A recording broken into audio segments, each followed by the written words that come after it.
A 14-year absence from China could be over for Facebook's owner Meta. The secret? A deal with a major Chinese video game company. A top investment bank saying big business now goes hand in hand with geopolitics, adding some investments risk plummeting overnight. Redefining America's relationship with Taiwan. $80 million signed off by President Biden for the island's defense. But it's not alone. The money comes straight from American taxpayers, a move not seen in over 40 years. And a farewell to China's cutest diplomats. A trio of giant pandas has left Washington's National Zoo, marking the end of over 50 years of panda diplomacy. Will you miss the iconic bears? Let us know below and subscribe if you haven't already.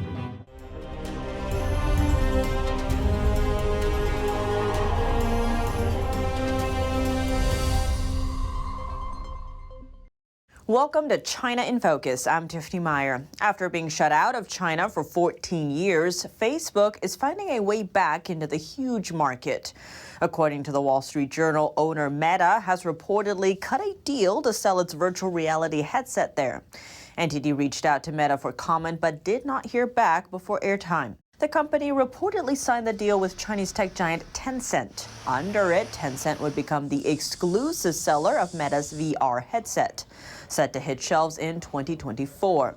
Though the deal is tentative and subject to change. Should the deal play out as expected, it would be a significant move for Meta's return to the Chinese market. Meta's Instagram and WhatsApp are still blocked there. China's massive population doesn't have access to free information like here in the West. What many Chinese citizens read on the internet is strictly controlled by state-run censors. People inside China have to use special apps to get around the internet firewall in order to access platforms like YouTube and X, formerly Twitter. As for Facebook, Beijing kicked it out of the market 14 years ago, following protests in Xinjiang. Meta still makes money by selling Instagram and Facebook ads to Chinese companies. The CEO of a top financial firm has a message about big business decisions. You can't separate them from geopolitics. Peter Orszag with investment bank Lazard told reporters that tensions in China, Ukraine, and the Middle East have become a top focus for clients. He says gone are the days of making isolated choices based on raw data. Now, quote, you have to have the context. And goes on to add, quote, if you were investing today as a business in expanded Chinese operations, you need to be prepared for that to go to zero overnight. To acknowledge those effects, Lazard staffs a geopolitical advisory unit. It's tasked with analyzing world events and potential impacts on clients' businesses. Orszag took up a CEO post last month, making a host of staff changes since then. He says the goal is to double the 175-year-old firm's revenue by 2030.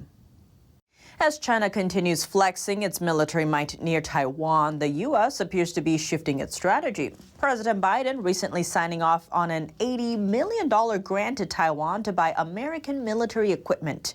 But this isn't just another arms deal. For the first time in over 40 years, America is using its own money to support the island. Why the urgency? NTD's Stephanie Cox spoke with economic and national security analyst Antonio Graceffo for insight. Antonio, welcome to our show. Thanks for coming on. The U.S. recently granted Taiwan $80 billion to buy American military equipment under the Foreign Military Finance Program. It's not alone, and Congress doesn't have to approve it. That seems extraordinary. Yes, it is an extraordinary step. You know, normally Congress approves the budget and they approve spending. If we give Taiwan our own weapons, that doesn't have to be approved by Congress. So there's a number of methods that are now being employed by the Biden administration to provide weapons to Taiwan, bypassing the approval process. And what does this grant say about the state of China's relationship with the U.S. and Taiwan? Well, it clearly means that the U.S. is taking the China threat very seriously. There's been increased aggression towards Taiwan by China, and the U.S. recognizes the fact that we need to step up our support of Taiwan, and Taiwan needs to bolster its defense capabilities. And how would this latest grant impact Taiwan's defense capabilities, do you think? Well, it's going to help a lot. Taiwan also needs to make structural changes within its own system, particularly its recruitment and training of young men that are on their mandatory military service in Taiwan. But this is definitely a step in the right direction. I mean, in some cases, Taiwanese troops are armed with old U.S. weapons from Vietnam or even from World War II. So by giving them things from our stockpile, we're giving them newer weapons. They're not the absolute newest, but they're dramatically better than what they have. And Antonio, lastly, based on your expertise, are there any diplomatic avenues or multilateral approaches that you believe could impact and help Taiwan in its defense against China's advances, and without, without escalating tension in the region? Right. You make two very good points there. One is that we don't want to escalate tension. So if we all agreed to recognize Taiwan as an independent nation, that might trigger a violent response from Beijing. Meanwhile, if we form coalitions and alliances in the area, then we can amplify Taiwan's defense. The new strategy is mostly about deterrence, just basically saying to China, look, if you invade Taiwan, the cost to you is going to be tremendous. Even if they succeed, the cost would be so detrimental to China that this would dissuade them from making that move. And of course, coalitions will amplify that response. A ransomware attack against the U.S. arm of a Chinese banking giant. Hackers hit the New York-based U.S. subsidiary of the Industrial and Commercial Bank of China, also known as ICBC. It's China's largest commercial lender by assets. The ransomware attack disrupted trades in the U.S. Treasury market. ICBC said it was investigating the attack that disrupted some of its systems and making progress toward recovering from it. Cybersecurity experts say they believe the ransomware came from Russian hacking group Lockbit. China's 50-year-old panda diplomacy taking on a huge blow in the heart of Washington. The three-member panda family made its way back to China Wednesday.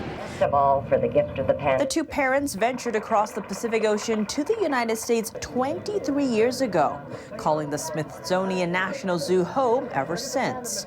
Although the adorable bears might have made their way into American hearts, the Chinese regime takes a harder view. Many see China's tight restrictions on pandas as a soft diplomatic strategy. China doesn't grant foreign zoos full custody, instead lending the bears out for set amounts of time and reserving the right to recall them at the end of those contracts. Now it seems even the pandas are caught in the all-time low of U.S.-China ties. Zoo Atlanta is now the only place in the U.S. where visitors can spot giant pandas. And with no word from either side on renewing that contract, those bears are also set to return to China next year. U.S. Secretary of State Antony Blinken and Defense Secretary Lloyd Austin met their Indian counterparts in New Delhi on Friday.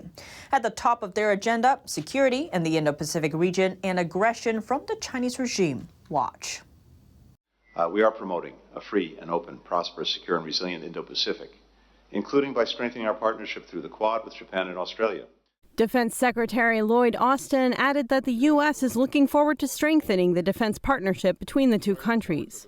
At the same time, the Indian defense minister raised a major concern. We increasingly find ourselves in agreement on strategic issues, including countering China's aggression, promoting a free and open Indo-Pacific, and addressing regional security challenges. We share a focus on maritime security in the Indo-Pacific region, recognizing the criticality of safeguarding vital sea lanes and promoting stability. The meeting took place during the annual 2+2 dialogue, which also saw Secretary of State Antony Blinken meeting with his Indian counterpart. The annual meeting aims to boost defense cooperation and align the policy objectives of the two countries in the Indo-Pacific region. The U.S. and India are now working on landmark deals, including cooperating on semiconductor manufacturing. The U.S. is also planning to supply and manufacture engines for Indian fighter jets and to supply MQ-9 Predator drones. At the same time, the U.S. is also in dialogue with China. Treasury Secretary Janet Yellen kicked off a meeting with her Chinese counterpart Thursday in San Francisco. Yellen's talks with the Chinese regime's vice premier will last 2 days. She said the economic relationship between the U.S. and China is critical. Take a look. The United States has no desire to decouple from China. A full separation of our economies would be economically disastrous for both of our countries and for the world. We seek a healthy economic relationship with China that benefits both countries over time. The talks are designed to help lay the groundwork for an expected meeting between President Biden and Chinese regime leader Xi Jinping next week, also in San Francisco. It will be on the sidelines of the Asia-Pacific Economic Cooperation, or APEC summit. Yellen has met with a host of Chinese officials throughout the year, and this isn't the first time she has assured China that the U.S. doesn't seek to decouple. Ahead of the recent meeting, Chinese state media described the regime's major concerns. Those are supply chain restrictions, restrictions on high-tech products such as advanced microchips, and tariffs on Chinese products. The U.S. side has emphasized issues like intellectual property theft, human rights violations, and a potential invasion of Taiwan. As U.S. lawmakers echo calls to reduce battery reliance on China, what's the current state of the global energy chessboard? Here in the U.S., two automakers, General Motors and Stellantis, announced their new investment plan on Wednesday, focused on developing permanent magnet technology. Project leaders tout the effort as a promising alternative to reliance on rare earth automotive parts, a staggering 90% of which currently come from China. Over in Europe, Portugal holds a substantial reserve of over 65,000 tons of lithium. Europe is eyeing that supply, aiming to decrease its reliance on China. Lithium is a crucial component for making electric vehicles and various appliances. Portuguese environmental activists strongly oppose lithium mining projects, taking issue with what they describe as a lack of information of the impacts of it. But cutting dependency on China appears to be a trend beyond Europe and the U.S. Mineral giants from Canada, Germany, and Australia are proposing the metal should be priced at a premium globally. That's in order to drive more countries to produce various resources for exports.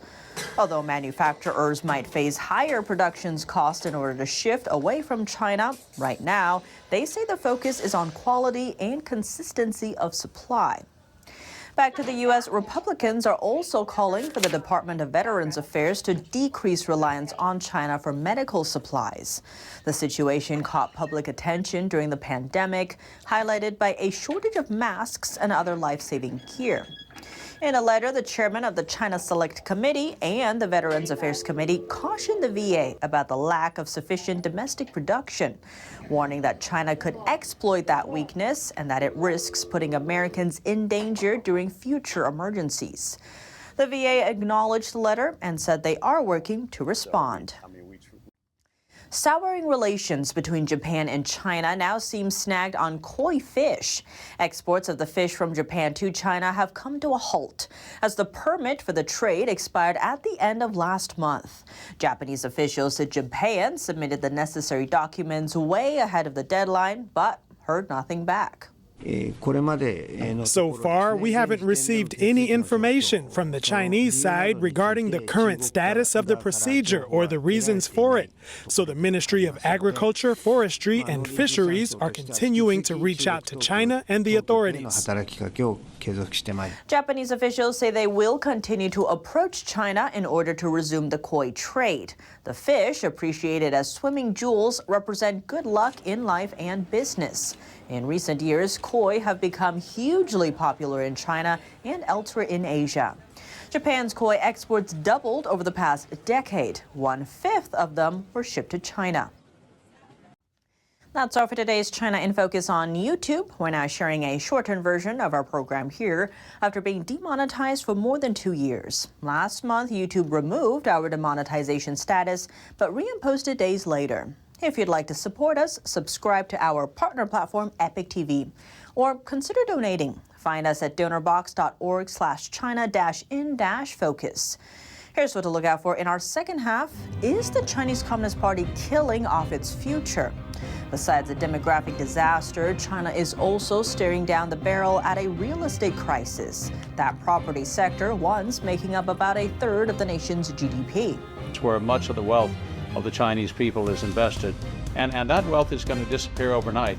How did China's real estate and demographic crisis arise? And how will they affect the country? American Thought Leaders host Ianya Kellick sat down with China expert and president of the Population Research Institute, Stephen Mosher, for details. Thanks for watching China in Focus. I'm Tiffany Meyer. See you soon.